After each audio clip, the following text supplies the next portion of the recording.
हमारे YouTube channel अमृतवाणी जी को आप सब्सक्राइब करें, साथ ही बेल आइकन को दबाएं। श्रीमद् भगवत गीता का श्लोकों का भावार्थ आप तक पहुंच सके। जय सिया राम।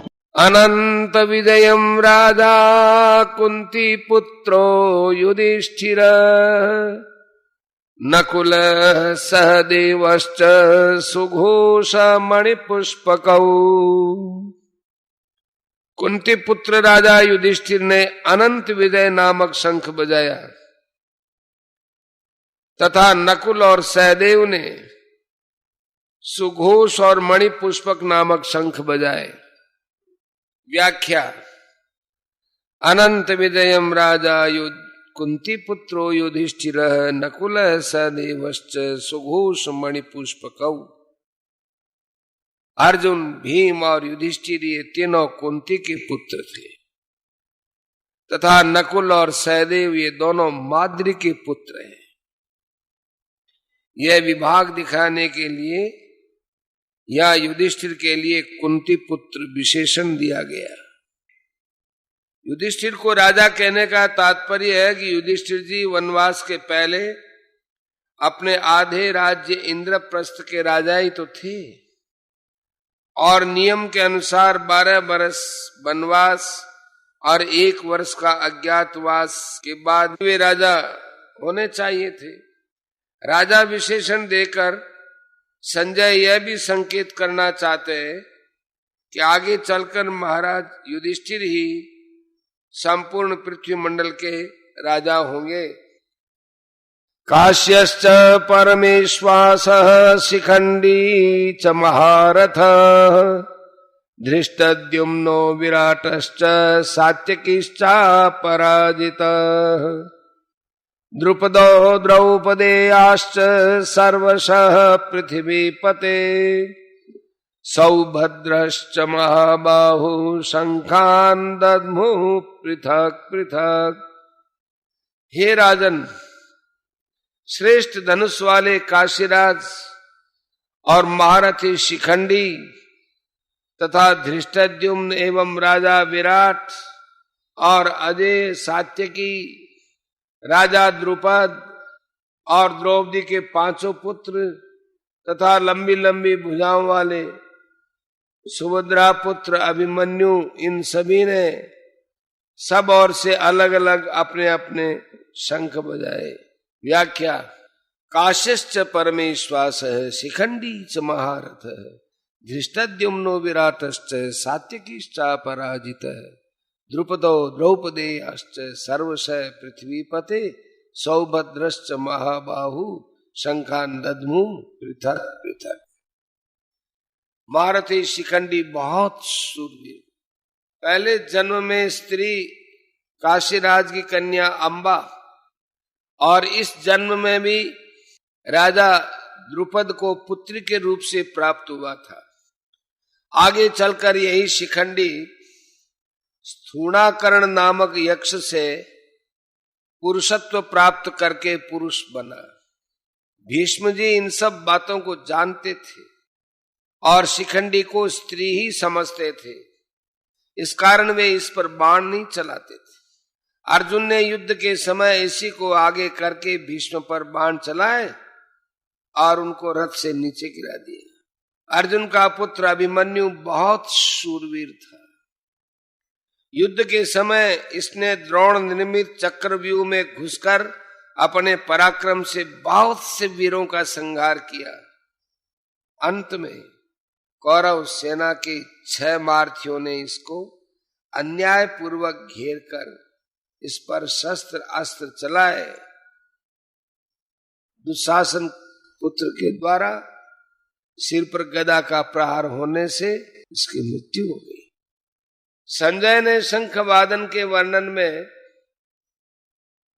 कौरव सेना के शूरवीरों में से केवल भीष्म जी का ही नाम लिया और पांडव सेना के शूरवीरों में से भगवान कृष्ण, अर्जुन, भीम आदि 18 वीरों के नाम लिए। इससे ऐसा प्रतीत होता है कि संजय के मन में अधर्म के पक्ष का आदर नहीं है।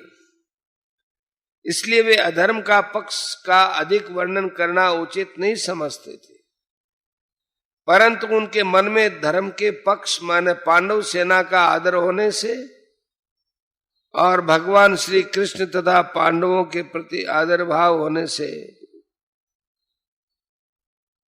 वे उनके पक्ष का ही अधिक वर्णन करना उचित समझते हैं और उनके पक्ष का वर्णन करने में ही उनको आनंद आ रहा है।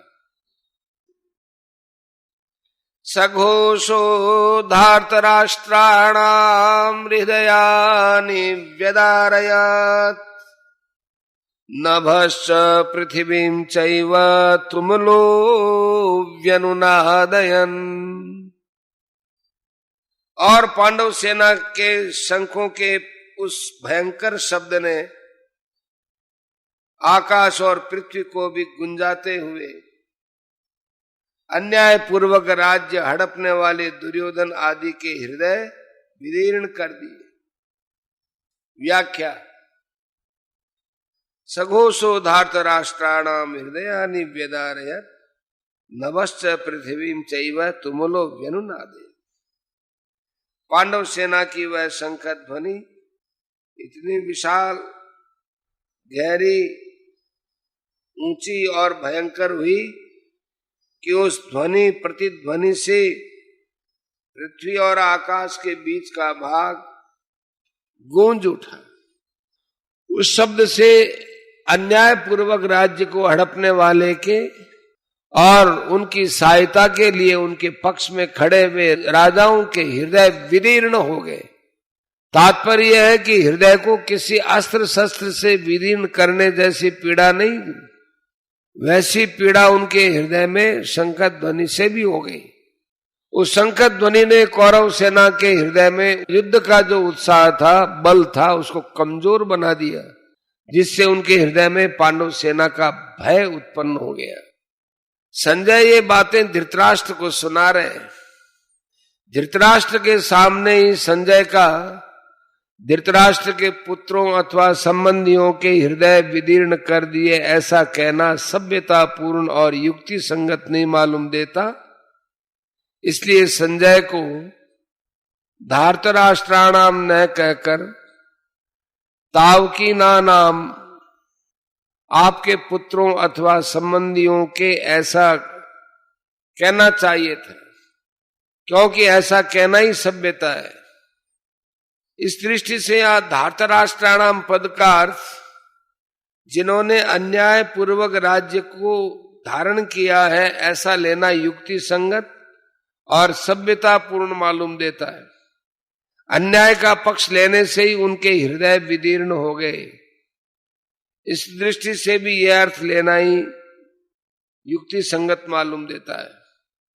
यहां ही शंका होती है कि कौरवों की 11 अक्षौहिणी सेना के शंख आदि बाजे बजे तो उनके शब्द का पांडव सेना पर कुछ भी असर नहीं हुआ, पर पांडवों की 7 अक्षौहिणी सेना के शंख बजे तो उनके शब्द से कौरव सेना के हृदय विदीर्ण क्यों हो गए? इसका समाधान यह है कि जिनके हृदय में अधर्म, पाप, अन्याय नहीं है, अर्थात जो धर्म पूर्वक अपने कर्तव्य का पालन करते हैं, उनका हृदय मजबूत होता है, उनके हृदय में भय नहीं होता है, न्याय का पक्ष होने से उनमें उत्साह होता है, शूरवीरता होती है। पांडवों ने वनवास से पहले भी न्याय और धर्म का राज्य किया था और वनवास के बाद भी नियम के अनुसार कौरवों से न्याय पूर्वक अपना राज्य मांगा था। अतः उनके हृदय में भय नहीं था, प्रत्युत उत्साह था, शूरवीरता थी। तात्पर्य है कि पांडवों का पक्ष धर्म का था, इस कारण कौरवों की 11 अक्षौहिणी सेना के बाजों के शब्द का पांडव सेना पर कोई असर नहीं हुआ। परंतु जो अधर्म, पाप, अन्याय आदि करते हैं उनके हृदय स्वाभाविक ही कमजोर होते हैं। उनके हृदय में निर्भयता, निशंकता नहीं रहती। उनका खुद का किया पाप, अन्याय ही उनके हृदय को निर्बल बना देता है। अधर्म अधर्मी को खा जाता है। दुर्योधन आदि ने पांडवों को अन्याय पूर्वक मारने का बहुत प्रयास किया। उन्होंने छल कपट से अन्याय पूर्वक पांडवों का राज्य छीना था और उनको बहुत कष्ट दिए थे। इस कारण उनके हृदय कमजोर निर्बल हो चुके थे। तात्पर्य यह है कि कौरवों का पक्ष अधर्म का था, इसलिए पांडवों की 7 अक्षौहिणी सेना के शंखध्वनि ध्वनि से उनके हृदय विदीर्ण हो गए, उनमें बड़े जोर की पीड़ा होने लगी। इस प्रसंग से साधक को सावधान हो जाना चाहिए कि उनके द्वारा अपने शरीर, वाणी, मन से कभी भी कोई अन्याय और अधर्म का आचरण न हो। अन्याय और अधर्म युक्त आचरण से मनुष्य का हृदय कमजोर, निर्बल हो जाता है। उसके हृदय में भय पैदा हो जाता है। उदाहरणार्थ लंकापति रावण, सारी त्रिलोकी उससे डरती थी। वही रावण जब सीता का हरण करने जाता है तब भयभीत होकर इधर उधर देखता है।